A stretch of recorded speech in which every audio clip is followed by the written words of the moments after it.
Raila Odinga, the former Prime Minister of the Republic of Kenya, a renowned pro-democracy icon and dyed-in-wool pan-Africanist, will not win the African Union Commission chairperson position, and this is why. Before we go very far into this analysis, let's take a listen to this clip to understand why we say this man is not right for this position. We're seeing uprising happening in this continent. In your country, it's happening in Mozambique. What are these young people telling the African leadership? I've mentioned that the African youth is vibrant. And African youth needs to be challenged. African youth needs to be empowered. If African youth is empowered, China's population is almost the same like the African population today.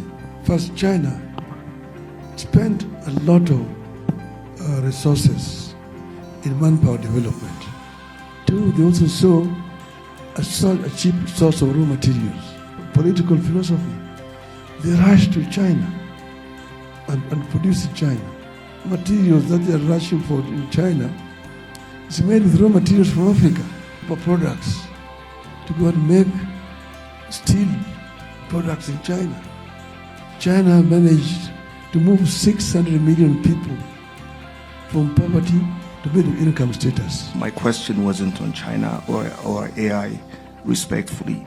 What are the young people telling you when you see the young people protesting, uprising in your country, in Mozambique?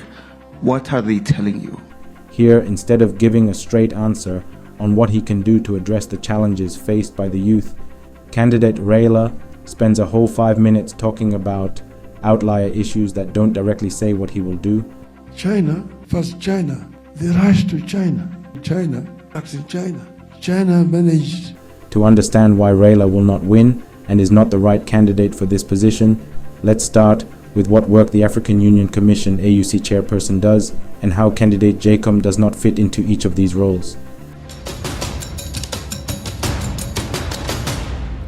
Technically, the chairperson of the AUC is charged with the Commission's administration and finances, promoting and popularizing the AU's objectives and enhancing its performance, consulting and coordinating with key stakeholders like member states, development partners, RECs, among others, including appointing and managing Commission staff, acting as a depository for all AU and OAU treaties and legal instruments. While Raila has some head start on this due to his past role as African Union's High Representative for Infrastructure Development in Africa, his past in management is nothing to speak of. During the Grand Coalition government that earned him the Prime Minister title, the acrimony and the infighting between his side of government and Kibaki's side put the country on the edge, which ultimately led to its failure to deliver on any of his key promises on socio-economic reforms, particularly in addressing unemployment, corruption, and inequality. The African Union is a highly bureaucratic organization with entrenched systems that require significant reform. Raila has faced criticism in the past for not aggressively pushing through systemic reforms, such as during his tenure as Kenya's Prime Minister.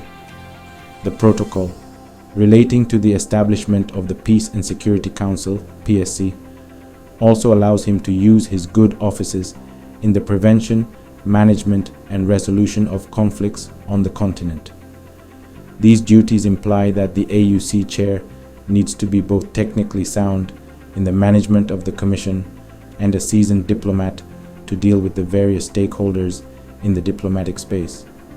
The past 4 chairs of the AUC were former ministers of foreign affairs and have therefore been people with a wealth of knowledge on continental challenges and associated priorities and commitments, and at the same time, their ministerial positions have also allowed them to build and sustain relationships across the continent and beyond.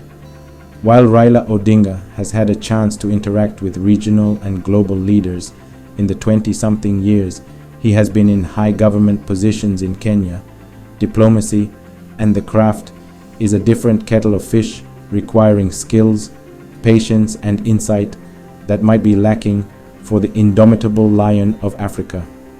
His abrasive style of politics might lead to more alienation than bringing to the table warring factions.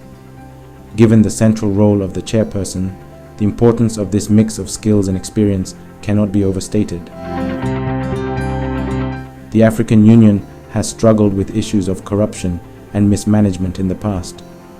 Raila's critics might question whether his leadership would sufficiently tackle these issues given similar challenges during his political career.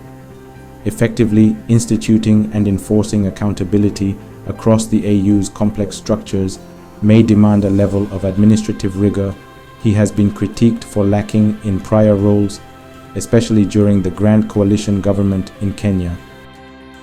Another priority for the next commission and its chairperson will be the effective implementation of the Agreement on the African Continental Free Trade Area, AfCFTA, which was adopted in March 2018 and entered into force in January 2021.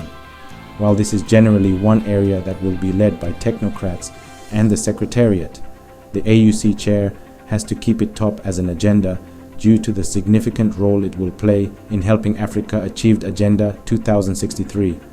It remains to be seen if candidate Odinga will place it as a key priority, knowing the many interested parties who would want it to fail. One of the continent's priorities, peace and security, remains a challenge. Conflict and violent extremism in South Sudan, Libya, Mali, and the Sahel, as well as the Lake Chad Basin, have fluctuated between complete deterioration and substantial improvement.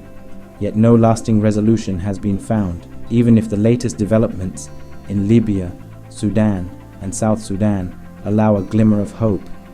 In addition, political tensions are rife in many countries, including Côte d'Ivoire, Guinea, and Mozambique, where incumbents have been re-elected in controversial elections. As a perennial presidential elections loser, Raila might not be the neutral arbiter these parties would need in such situations. Both the AUC Chairperson and Commissioner for Political Affairs, Peace and Security play a pivotal role in continental peace and security through, for instance, supporting the PSC, which holds the primary responsibility in these matters.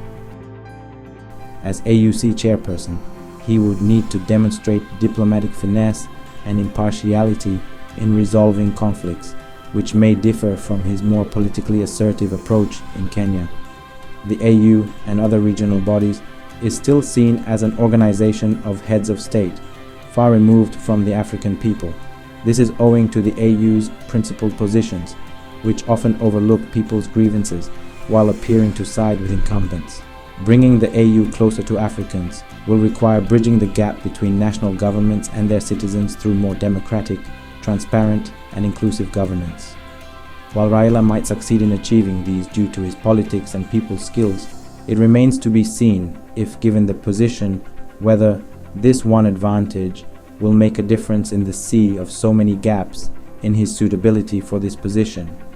These are also compounded by the unity shown by French-speaking regions of Africa in fronting and supporting their candidates.